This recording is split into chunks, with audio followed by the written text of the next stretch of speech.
So this is the second part of the solutions of business study sample paper.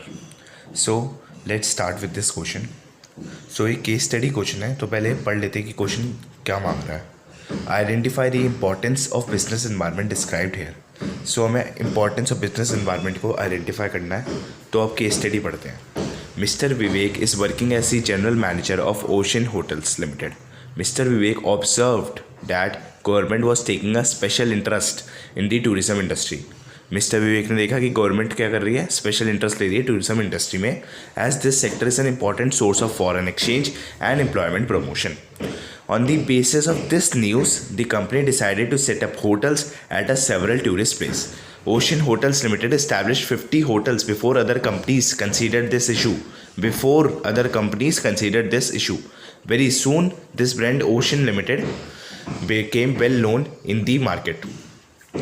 So हम देख के बता सकते हैं कि कौन सी इंपॉर्टेंस कह रहा है. सो इसका आंसर होगा option number A, because it enables the firm to identify opportunities in getting the first mover advantage.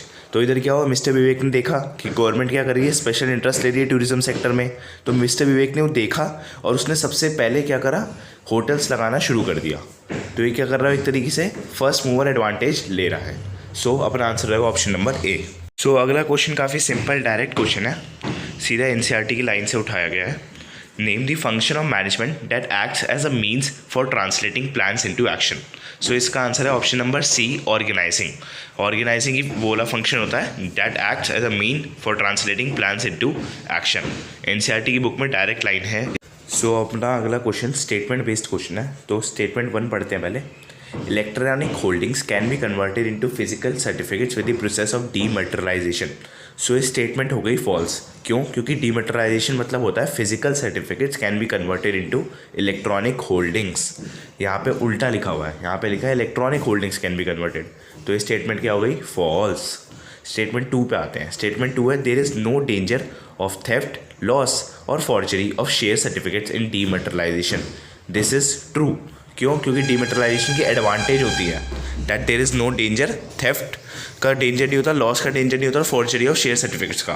क्यों? क्योंकि शेयर सर्टिफिकेट्स कन्वर्टेड हो चुके होते हैं इलेक्ट्रॉनिक होल्डिंग्स. सो अकॉर्डिंगली अपना आंसर हो जाएगा option number B, statement 2 is true and statement 1 is false. So अगला क्वेश्चन पढ़ते हैं, ये भी सिंपल क्वेश्चन है. सो केस स्टडी दे रखी है, तो केस स्टडी को बाद में पढ़ेंगे, पहले देखते हैं क्वेश्चन पूछ क्या रहा है.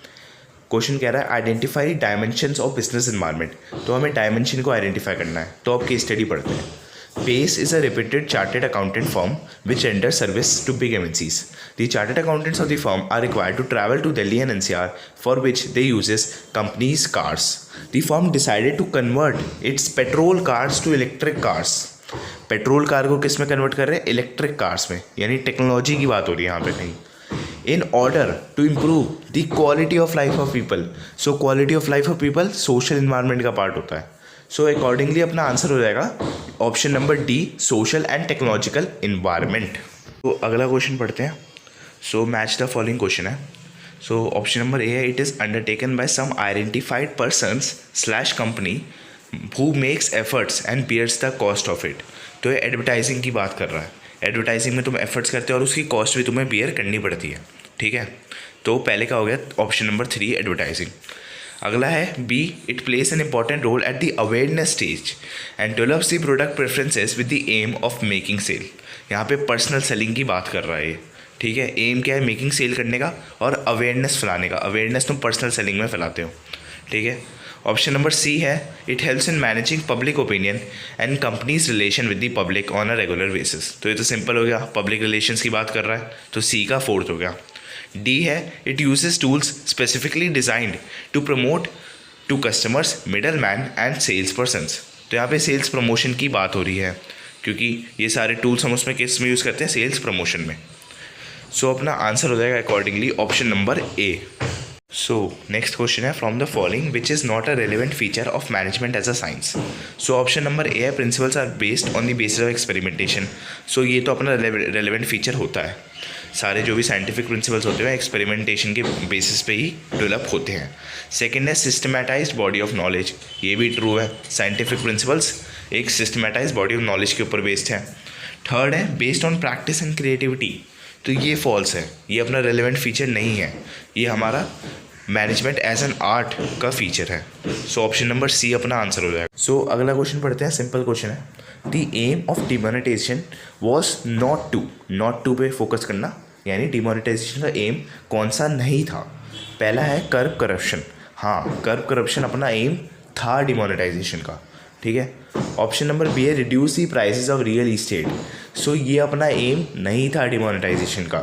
डिमोनेटाइजेशन की वजह से रियल इस्टेट के प्राइस रिड्यूस हुए थे रियल इस्टेट के प्राइस, बट वो डिमोनेटाइजेशन का एम नहीं था, ठीक है। सो अपना आंसर रहेगा option number B, the aim of demonetization was not to reduce the prices of real estate. Okay.